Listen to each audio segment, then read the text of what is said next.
எல்லாத்துக்கும் வணக்கம். சோ ஜூலை மாதம் பங்குச்சந்தை எப்படி இருக்கும்? ஆக்சுவலா ஜூலை மாதத்தை பொறுத்த வரைக்குமே பங்குச்சந்தைக்கு ரொம்பவுமே முக்கியமான ஒரு மாதம். ஏன்னா Q1 ரிசல்ட்ஸ் வரும். இப்ப இதுதான் இங்க முக்கியமான விஷயமா பார்க்கணும் நம்ம. மத்த எல்லா ஃபேக்டர்ஸ்களையும், மத்த எல்லா பிரச்சனைகளையும் இந்த Q1 ரிசல்ட்ஸ் சாப்பிட்டுரும் ஜூலை மாசத்தை பொறுத்த வரைக்கும். ஜூலை மாசம் வரக்கூடிய இந்த Q1 ரிசல்ட்ஸ் வந்து நல்லா இருந்துச்சுன்னா, மக்களுக்கு, முதலீட்டாளர்களுக்கு, நிறுவனங்கள் மேல, பங்குச்சந்தையின் மேல ஒரு அபரிதமான பிரியமும், ஒரு கான்ஃபிடென்ட்டும் உருவாகும். சோ அத பத்தி தான் இந்த ஜூலை மாசத்துல நம்ம பேசப் போறோம். முதல் விஷயம் என்னன்னா, இந்த ஜூலை 2nd வீக் தொடங்குது இல்லையா? ஜூலை 2nd வீக்ல முதல் ரிசல்ட்டா ஜூலை 9ஆம் தேதி Q1 டிசிஎஸ் ஓடது வருது. நார்மலா டிசிஎஸ் ஓட ரிசல்ட்ஸ் தான் முதல்ல எப்பவுமே வரும். முதல்ல எதிர்பார்க்கக்கூடிய ரிசல்ட்ஸும் அதுதான். இந்த டிசிஎஸ் உடைய ரிசல்ட்ஸ பொறுத்தவரைக்கும் ஏன் இந்த தடவை ரொம்ப முக்கியமா நம்ம பார்க்கிறோம்னா, ஐடி இண்டெக்ஸ், அதாவது ஒட்டுமொத்த ஐடி நிறுவனங்கள் குறிக்கக்கூடிய ஐடி இண்டெக்ஸ் வந்து ஆல்மோஸ்ட் ஒரு 52 வீக் லோ கிட்ட இருக்கு. 52 வீக் லோ அச்சீவ் பண்ணிட்டு அந்த இடத்துல சுத்திக்கிட்டு இருக்கு. சோ 52 வீக் லோ அப்படிங்கிறது ஐடி இண்டஸ்ட்ரியில இன்வெஸ்ட் பண்ணக்கூடிய ஒரு இடமா மாறுமா?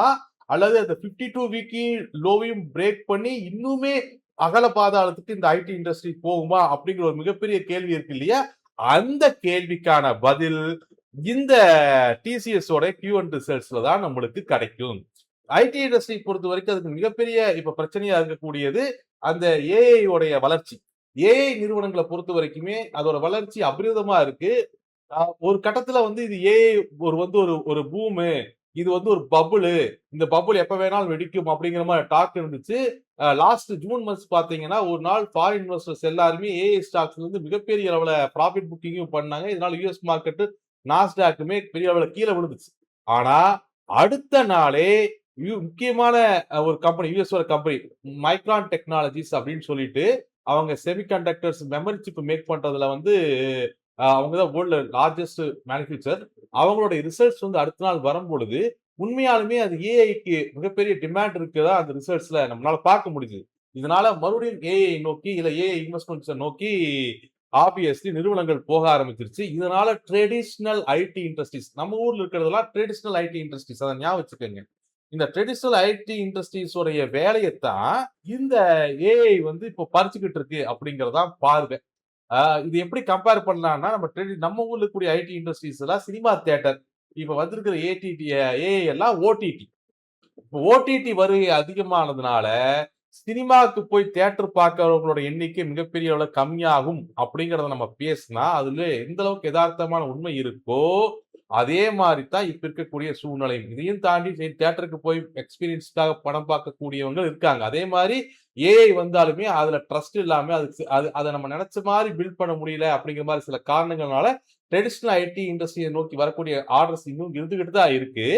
ஆனா இந்த ஏஐயோட growth அப்படிங்கிறது நிறைய ட்ரெடிஷனல் ஐடி இண்டஸ்ட்ரீஸ் பெருமளவுல பாதிச்சிருக்கு அப்படிங்கிறத நம்ம கண்கூடா பார்க்க முடியுது. அதுக்கு முக்கியமான எவிடன்ஸும் அதே யூஎஸ்ல வந்து அசஞ்சரோட ரிசல்ட்ஸ் வந்ததுக்கு அப்புறம் இந்திய பங்கு சந்தைகள்ல மட்டும் இல்ல, யூஎஸ் பங்கு சந்தையிலுமே இன்ஃபோசிஸ், விப்ரோட ஷேர் பெரிய அளவுல ஃபால் ஆச்சு.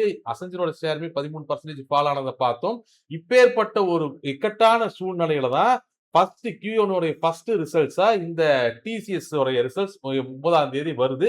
சோ ஜூலை மாசத்துடைய பங்குச்சந்தையை பொறுத்த வரைக்குமே இது மிகப்பெரிய எதிர்பார்ப்பா இருக்கும். இந்த Q1 ரிசல்ட்ஸ் தொடர்ந்து எப்படி போகுது அப்படிங்கிறது. இந்த Q1 ரிசல்ட்ஸ் நல்லா இருக்கிற பட்சத்துல யுஎஸ் பங்குச்சந்தை மிகப்பெரிய அளவுல சக்சஸ்ல வந்து அடையும் அப்படிங்கறதுல எந்த ஒரு மாற்று கருத்தும் கிடையாது. இந்த Q1 ரிசல்ட்ஸ் நல்லா இருக்கு அப்படின்னா பங்குச்சந்தைக்கு அது பாசிட்டிவ் அப்படின்னு நம்ம பார்த்தோம். இது போக ஃபெட்டோடைய ரேட் எஃப்ஓஎம்சி மீட்டிங்கும் ஜூலை 8ஆம் தேதி வருது. ஜூலை 8ஆம் தேதி எஃப்ஓஎம்சி மீட்டிங்கை பொறுத்த வரைக்கும் ரேட் கட் இருக்குமா இருக்காதா அப்படிங்கிற ஒரு $1 மில்லியன் கொஸ்டின் இருக்கு இல்லையா? ரேட் கட் இருக்குமா இருக்காதா அப்படிங்கிற ஒரு $1 மில்லியன் கொஸ்டின் இருக்கு இல்லையா? அந்த கொஸ்டினுக்கான ஆன்சர் தான் இந்த எஃப்ஓஎம்சி மீட்டிங்ல நம்மளுக்கு தெரியும். ஏன்னா ஒரு பக்கம் இன்ஃபிளேஷன் ரொம்ப அதிகமா இருக்கு. அதனால ரேட்டை அதிகமா வச்சிருக்க வேண்டிய கட்டாயத்தில் இருக்காங்க. இருந்தாலும் growth ஸ்டிமுலேட் பண்ணணும்னா ரேட்டை கம்மி பண்ணி ஆகணும். ஆனா growth நல்லா இருக்கான்னா ஏஐ growth நல்லா இருக்கு. ஜாப் டேட்டாவும் நல்லா இருக்கு. அதனால இப்போதைக்கு ரேட் கட் கொடுக்க வேண்டிய கட்டாயத்தில் இல்ல அப்படிங்கிற இடத்துல தான் ஃபெட் இருக்கு.